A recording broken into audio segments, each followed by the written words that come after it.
What's up, Sooner football fans? Welcome to the Sooner Surge, the podcast that tells it like it is. Make sure you like this video and you subscribe to our channel. Turn on those notifications so you can be notified anytime we're dropping new content. Good reason to drop some content today, guys. The Sooner has picked up two commitments, one out of the portal and one out of the 2026 class, both linemen, one in the outside offensive tackle from Stanford, Luke Baklenko, and then the other one, interior offensive lineman, Will Conroy. You got Luke Baklenko, guys. Let's talk about him first. 6'6", 300-pounder, playing right tackle. Been at Stanford for 2 years, has not redshirted, so he's a true sophomore right now. You look at PFF grades, you look at this season, had a pretty good season. You read about what he was wanting when he entered the portal, guys. He wanted the best O-line coach in the country. That's from his mouth. He said that, and he ends up at OU. I think that tells you what you need to know about his thoughts on Coach Bill Beatembo. But this is a guy whose family has moved from California to the Texas area, so this is definitely a lot closer to family. And, guys, this is a great get for the University of Oklahoma, especially looking at other schools that were going to be in on him. Luke Baklenko has committed to the University of Oklahoma. Yeah, for OU, you look at their offensive tackle position for 2024. There was one that kind of solidified himself, so that was Logan Howland in the back end of the season coming in for an injured Jacob Sexton. At the opposite of him for the tackles was kind of a revolving door. Jake Taylor unable, unfortunately for him, to stay healthy, dealing with a lot of different injuries. You had Spencer Brown, you had Michael Tarquin even at times. It just changed a lot there. So it makes sense for Oklahoma to get a guy like Baklenko out of the portal. And yes, 6'6", 305, appeared in 5 games, started 5 games as a true freshman, including the first game he started was against then. They were top 10 at that point, an eventual national champion runner-up Washington. And in those 5 game span for Stanford, he was the only offensive lineman to not allow a quarterback hurry. So on a bad team, but to be able to keep the quarterback clean is big time stuff, especially for at the time a true freshman. And again, Bill Beadenbow he took a guy from Stanford only a year ago and turned him into an NFL draft pick in Walter Rouse. So maybe that happens again this time around.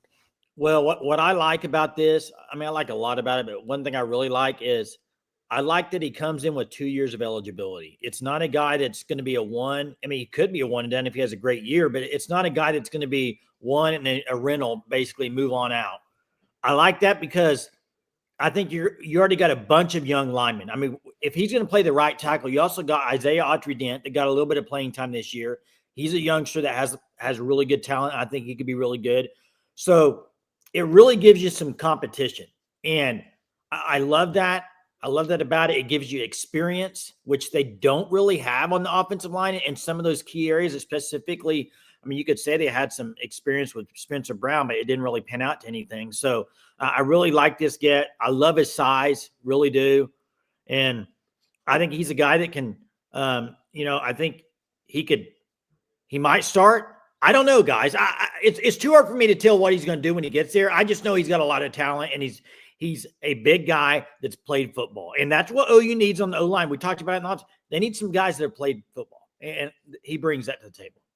Yeah, something to me that stands out about Luke is Oklahoma last year, especially in the tackle spots, they were one of the worst in the country when it came to pass protection, and he's really good in pass protection. Hunter, you said it. His game he started, his first career start, he didn't allow a QB hurry. So he's really good in pass protection, 6'6", 305. The height, the size is there when we talk about these SEC offensive tackles. You have 6'6", 6'7", 6'8" offensive tackles. So he fits that mold. And also, Jason, you talk about the eligibility he has left, the 2 years.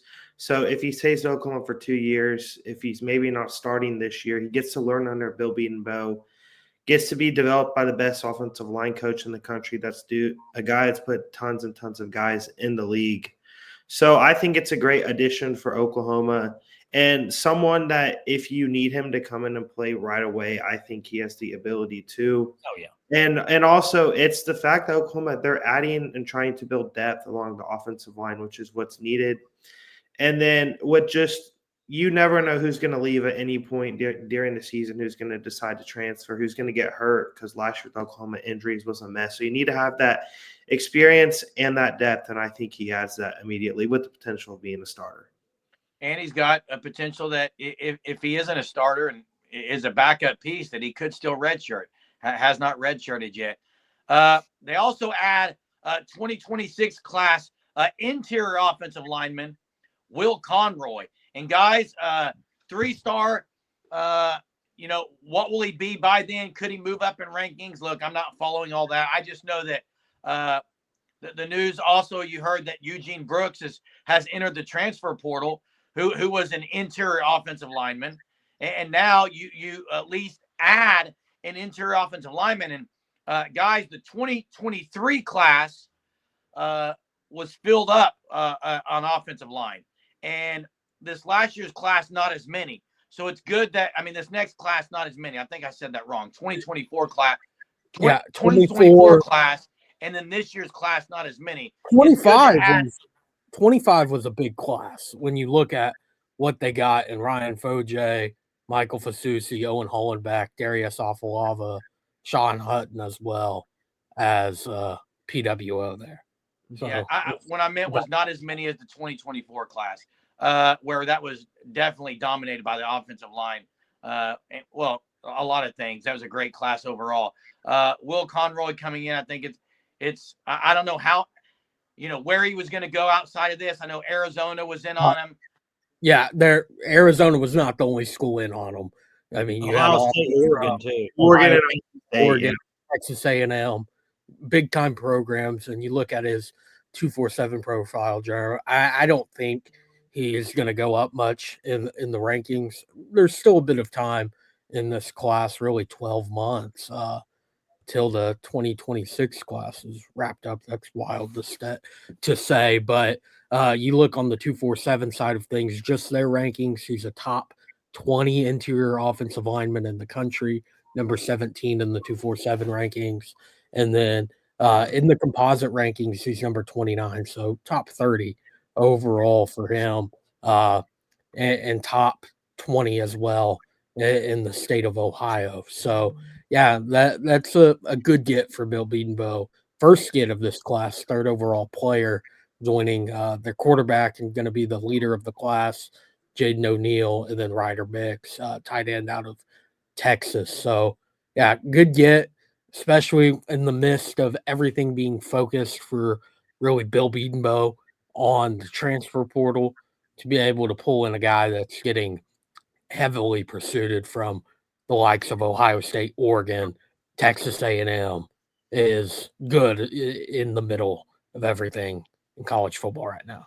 Yeah, it's great to get him committed already early. You mentioned some other guys that are committed in that class. Did see the eyeball emoji from Caden Jones after this. And who knows with that for the 2026 class. Jackson, you can shake your head. I don't know why you're shaking your head at me, but I'm just telling you what I saw on Twitter. It doesn't mean he's coming to OU. I'm just saying what I'm saying is the offensive lineman, when you have guys commit from a class, it starts drawing attention from other recruits from that class. And specifically, I think when you have a guy like this commit, you put it with the quarterback and you start getting some of these positions, start filling some of these spots. It can cause momentum. And so that's all I mean by that. And hey, I think he's going to be a really good player. You mentioned Hunter. If you look at who was coming after him, that's all you need to know. That's it. You just need to see Ohio State, Oregon, Michigan, some of these schools. He's going to be a great player for Oklahoma. It's a good get for him. Yeah. And I think something you probably are going to start to see is a lot more of these commitments early, with really there being obviously the new scholarship limit with 105 on the roster now. And then so you start to see these high school spots become I would say more valuable in a sense for these high school players, because you're going to see a lot more players start to transfer. Schools probably rely more on the transfer portal. So I wouldn't be shocked if we see this of more of a thing where we see Oklahoma start to get more commitments early, not just Oklahoma, but nationally, just due to the changing landscape of college football. And Jason and Hunter, you guys said it. He was being attacked by the likes of Oregon, by Ohio State, Texas A&M had some top schools in the country after him. So a great gift for Bill Bedenbaugh, in which I think this 2026 class headlined by Jaden O'Neal has a chance to be a really, really good class. Yeah, guys, the past is behind us, obviously, and it was one of the worst O-lines that Bill Bedenbaugh has put out at the University of Oklahoma as a coach. But the present, you got Luke Baklenko coming in right now as he's committed from Stanford out of the portal. In the future, you got Will Conroy in the 2026 class. So things are on the up and up. They're on the offensive line. Two good commits today for the University of Oklahoma.